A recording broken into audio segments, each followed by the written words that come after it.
అవని గురించి మాట్లాడిన కమల్తో అయితే పార్వతి ఎలా అంటూ ఉంటుంది, ఆపరా ఏంట్రా నువ్వు మాట్లాడింది, అవని అవని అవని అని బుర్రలు తింటున్నా, అవని అవని భాగవతం పురాణం చదువుతున్నావేంటి, అసలు ఏమనుకుంటున్నావు, అసలు నేను చేసింది తప్పని నువ్వు నిరూపిస్తున్నావా, నేను తన మీద కోరిండే నింద వేసి తను బయటికి పంపించానని అంటున్నావా అనేది గట్టిగా అంటూ ఉంటుంది. తప్పేదో ఒప్పేదో నాకు తెలియకుండా నేను చేశాను అని చెప్తున్నావా అని చెప్పి అంటూ ఉంటుంది పార్వతి. అసలు నువ్వు అవని పాట పాడుతున్నావేంటి, తన మీద నీ ఒక్కడికే ప్రేమ ఉన్నట్లు యువతలకి ఎవరికి ప్రేమ లేనట్లుగా, తను తప్పు చేసింది కాబట్టి బయటికి పంపించేశాం, ఒప్పు చేస్తే తనెందుకు బయటికి పంపించేస్తాం, నేను కళ్ళారా చూసిందే తప్పని చెప్తున్నావా అని చెప్పి పార్వతి అయితే అంటూ ఉంటుంది. ఇక అక్షయ్ ఏం చేయలేక అలా చూస్తూ ఉంటాడు.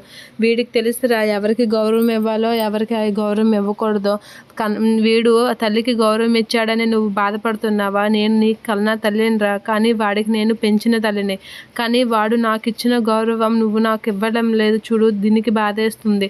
అవి నేనేమైనా పిచ్చిదని అనుకుంటున్నావా, తెలివి తక్కువదని అనుకుంటున్నావా, అవనిని బయటికి గెంటేశానని చెప్తున్నా, అవని తప్పు చేసింది కాబట్టే బయటికి గెంటేశాను, ఆ మాత్రం తెలియదా నాకు, నేను అంత మూర్ఖురా అనైతే పార్వతి అయితే అంటూ ఉంటుంది. అక్షయ్ అయితే అలా చూస్తూ ఉంటాడు.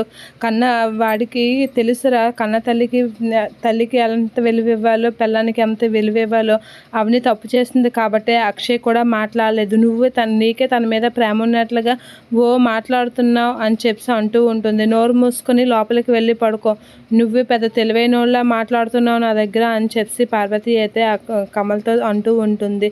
ఇక కమల్ అయితే పార్వతి ఆడిన మాటలకి ఇది చేయలేక అలా ముఖం తిప్పేసుకుంటూ ఉంటాడు. నోరు మూసుకొని లోపలికి పో అనేది గట్టిగా అనేస్తూ ఉంటుంది పార్వతి. అలా అనేసరికి మీరు అందరూ మంచోళ్ళు కాదు, అవని వదనే మంచిదయ్యా అనుకుని అయితే కమల్ అక్కడి నుంచి అయితే వెళ్ళిపోతూ ఉంటాడు.